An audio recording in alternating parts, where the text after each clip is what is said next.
ఇంతకుముందు బ్రదర్ చెప్పినట్టు అసలు కొన్ని జిల్లాల్లో పోస్టులే లేవు. రంగారెడ్డి గురించి చెప్తున్నారు అండ్ యాదాద్రి భువనగిరి జిల్లా గురించి చెప్తున్నారు. పోస్టులే లేవు, వాళ్ళు రాసుకోవడానికి అవకాశం లేదు. మరి వాళ్ళు ఎక్కడ పోవాలా? అండ్ ఇప్పుడు ఏజ్ రిలాక్సేషన్ విషయంలో కూడా మీరు ఒక్కసారి చూడండి గవర్నమెంట్ చాలా క్లియర్గా ఇది ఐఏఎస్లు మరి చదువుకున్నారు. ముఖ్యమంత్రి కూడా నేను చాలా గొప్పగా చదివిన, ఆడ చదివిన, ఇడ చదివిన అంటున్నాడు, హార్వర్డ్ అంటున్నాడు.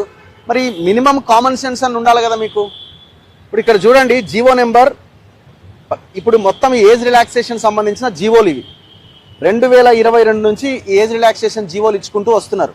2012లో జీవో నెంబర్ 48 అని ఇచ్చారు. యాక్చువల్ ఏజ్ ఎంత 27. ఈ 27కి 3 years యాడ్ చేసారు. 30 ఏళ్ళు అయింది. 30 ఏళ్ళ వాళ్ళు కూడా ఎగ్జామ్ రాసుకోవచ్చు. ఇది ఎప్పుడు 2022లో ఫస్ట్ టైం. దాని తర్వాత జీవో 60 తీసుకొచ్చారు 2022 మేనా నెక్స్ట్ మంత్లో. అప్పుడు ఏం చేసినారు, జీవో 48కి ఫస్ట్ రిలీజ్ చేసిన జీవో 48కి అదనంగా ఇంకో 2 years పెంచారు, అంటే ప్లస్ 5 years పెంచారు. అంటే ఎంత అయింది ఇప్పుడు 27 + 5 32 అయింది. దాని తర్వాత గవర్నమెంట్ మారింది. గవర్నమెంట్ మారిన తర్వాత రేవంత్ రెడ్డి అధికారంలోకి రాగానే ఏం చేసిండు, 8/2/2024న జీవో నెంబర్ 31 ఇచ్చిండు. ఇది యాక్చువల్గా స్వాగతించాల్సిందే, మంచి పని చేసినని ఒప్పుకోవాల్సిందే. ఈ జీవో నెంబర్ 31 ద్వారా ఏమి ఇచ్చిందంటే, గతంలో 2022లో ఏ జీవో అయితే కేసీఆర్ జీవో నెంబర్ 60 ఇచ్చి 5 ఏళ్ళు రిలాక్సేషన్ ఇచ్చిండో, ఈయన 7 years రిలాక్సేషన్ ఇచ్చిండో, ఇంకొక 5 ఏళ్ళకి 2 ఏళ్ళు పెంచి 7 years అన్నాడు. 32 కాస్త 34 అయింది. 34 అయింది కానిస్టేబుల్. ఇది కానిస్టేబుల్కి సంబంధించి ఎప్పటి వరకు ఇది 8/2/2024 నుంచి 7/2/2026 వరకు ఇది కంటిన్యూ అవుతుంది. తర్వాత ఎక్స్పైర్ అయిపోతుంది. ఇప్పుడు 7/2/2026 నాటికి ఇది ఎక్స్పైర్ అయిపోయింది. మరి 2 ఏళ్ల కాలంలో నోటిఫికేషన్ ఇవ్వాలి కదా, నోటిఫికేషన్ ఇవ్వలే. మరి ఇప్పుడు ఎవరైనా సరే జీవో ఇచ్చిందంటే నోటిఫికేషన్ వస్తుందని అనుకుంటారు. ఈ పిల్లలంతా ఏం చేశారు, ఈ నోటిఫికేషన్ ఇక వస్తుంది, ఏజ్ రిలాక్సేషన్ కూడా ఇచ్చిండు, అబ్బా రేవంత్ రెడ్డి చాలా గొప్ప పని చేసిన, అందరూ పుస్తకాలు తిరిగేయడం మొదలుపెట్టారు, చదువుకోవడం స్టార్ట్ చేశారు, లాంగ్ జంపులని ఇంకా రన్నింగ్ ఇట్లా అన్నింటి మీద ఫోకస్ చేశారు. ఈ 2 సంవత్సరాల కాలంలో జీవో ఇచ్చింది కానీ ఒక్క నోటిఫికేషన్ ఇవ్వలే. మరి తప్పేవరది ఇక్కడ? సరే అది అయిపోయింది, నోటిఫికేషన్ ఇవ్వలే. నోటిఫికేషన్ ఇవ్వకపోయినా సరే వీళ్ళు వెయిట్ చేశారు, ఇస్తాడేమో అని. ఇప్పుడు జీవో నెంబర్ 87 తీసుకొచ్చిండు. జీవో నెంబర్ 87 ఎందుకంటే ఇది ఎక్స్పైర్ అయిపోయింది కదా.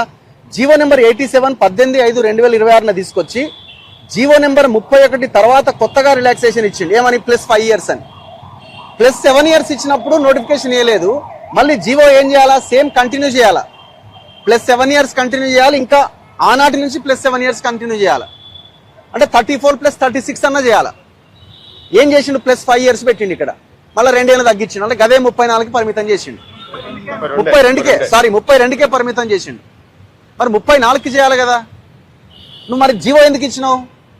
జీవో ఇవ్వకపోయి ఉంటే ఆ రోజున నోటిఫికేషన్ ఇవ్వాలన్న ఉద్దేశం లేదు, జీవో ఇవ్వకపోయి ఉంటే అయిపోయేది. అదే 32 సంవత్సరాలు అది కంటిన్యూ అయ్యేది.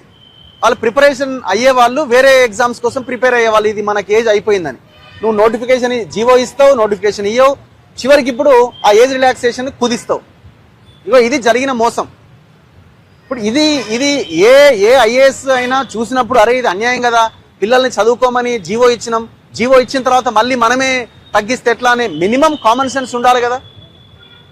మరి ఇప్పుడు ఆనాడు ఎట్లా ఈ అన్ని అంశాల మీద కొట్లాడిన బల్మూరి వెంకట్ కానీ అద్దంకి దయాకర్ గారు కానీ, ఎందుకంటే మీరు నిరుద్యోగుల అంశంలో ప్రొయాక్టివ్గా కొంత పనిచేసినట్టు కనబడ్డారు.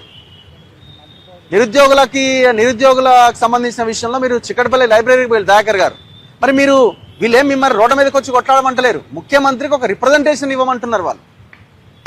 మరి మీరు అంతా మాట్లాడారా? రేపు పొద్దున ఎవరెవరైతే రేపు గ్రాడ్యుయేట్ ఎలక్షన్లో పోటీ చేస్తామంటున్నారు, ఎమ్మెల్సీ ఎలక్షన్లో పోటీ చేయాల్సిన అభ్యర్థులను మీరు తీసుకెళ్లాలి కదా. అరే ఇంత ఘోరంగా ఎట్లుంటది? ఇంకా చాలా అంశాలు ఉన్నాయి ఇందులో. మీరే ప్లస్ 7 years రిలాక్సేషన్ ఇస్తారు, మళ్ళీ మీరే ప్లస్ 5 yearsకి ఎట్లా తగ్గిస్తారు? ఇది ఎంత అన్యాయం ఇది. సో దీని మీద ఖచ్చితంగా ప్రతి ఒక్కరు కొట్లాడాల. బీఆర్ఎస్ పార్టీ ఏం చేస్తున్నది, అపోజిషన్ లీడర్ కేటీఆర్ దీని మీద మాట్లాడా? బీజేపీ ఏం చేస్తున్నది, ఆ పార్టీ అధ్యక్షుడు ఏం చేస్తున్నాడు రామచంద్రరావు, మిగతా పార్టీలు ఎక్కడ పోయినాయి? సో కాబట్టి చాలా జెన్యూన్ ఇష్యూ, జెన్యూన్ డిమాండ్ కాదు ఇది. అసలు మీరు ప్రభుత్వం బాధ్యతగా చేయాల్సిన పని అది.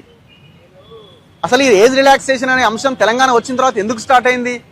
దొంగలు మీరంతా ఉద్యోగాలు ఇవ్వకపోవడం వల్ల పాపం పిల్లలకు ఉద్యోగాలు నోటిఫికేషన్లు రాక ఏజ్ రిలాక్సేషన్ అనేది స్టార్ట్ అయింది. 27 ఇయర్సే పెట్టినా మీరు ఏ టైం ఏ ఇయర్ కా ఇయర్ నోటిఫికేషన్లు ఇస్తే లొల్లే ఉండదు కదా. సో కాబట్టి చాలా జెన్యూన్ ఇష్యూ. ప్రజలు కూడా ఈ కానిస్టేబుల్ అభ్యర్థులందరికీ బాధ్యతతో మనం అందరం మద్దతుగా నిలబడాల్సిన అవసరం ఉంది. అందుకే ఈ గన్ పార్క్ దగ్గర ఈ మీటింగ్ ఏర్పాటు చేసినాం. ఎవరైతే ఈ ఎగ్జామ్ రాస్తున్న పిల్లలు కూడా ఉన్నారో 3 లక్షల మంది రాయబోతున్నారు, మీరు కూడా మూమెంట్ తీసుకురావాలా. ఎవరి ఇళ్లలో వాళ్ళు ఉండి ఇప్పుడు మీరు మాట్లాడకపోతే మీరు మాట్లాడలేదు, మీరు అమ్ముడు పోయారు, మీరు కాంగ్రెస్ ఇంకోటి అని మాట్లాడతారు. మేము మాట్లాడడానికి రెడీ అయిన సందర్భాల్లో కూడా మీరు ముందుకు రారు. ఎట్లా ఇది? సో కాబట్టి మీ చేతిలో మొబైల్ ఉన్నది, ఆ మొబైల్లో మీరు ప్రతి ఒక్కరూ ఒక్కొక్క పోస్ట్ ఆర్ ఒక్కొక్క వీడియో, మీకు ఇన్స్టాగ్రామ్ అకౌంట్ ఉంది, ఫేస్బుక్ అకౌంట్ ఉంది, చాలా మంది యూట్యూబ్స్ ఉన్నాయి, మీ జీమెయిల్ ఐడి ఇవన్నీ ఉన్నాయి కదా, మీకు సోషల్ మీడియా ప్లాట్ఫామ్ ఉంది కదా. ప్రతి ప్లాట్ఫామ్లో మీరు 3 లక్షల మంది 3 లక్షల వీడియోలు పెట్టొచ్చు కదా. ఎగ్జామ్ రాసే వాళ్ళు ఎందుకు పెట్టలేరు? రిక్వెస్ట్గానే అడగండి, గవర్నమెంట్ని తిట్టాల్సిన అవసరం లేదు. కాబట్టి మీరు పోరాటాన్ని బలంగా ముందుకు తీసుకెళ్ళండి, ఆటోమేటిక్గా మీ వెంట అందరూ నడుస్తారు. Thank you.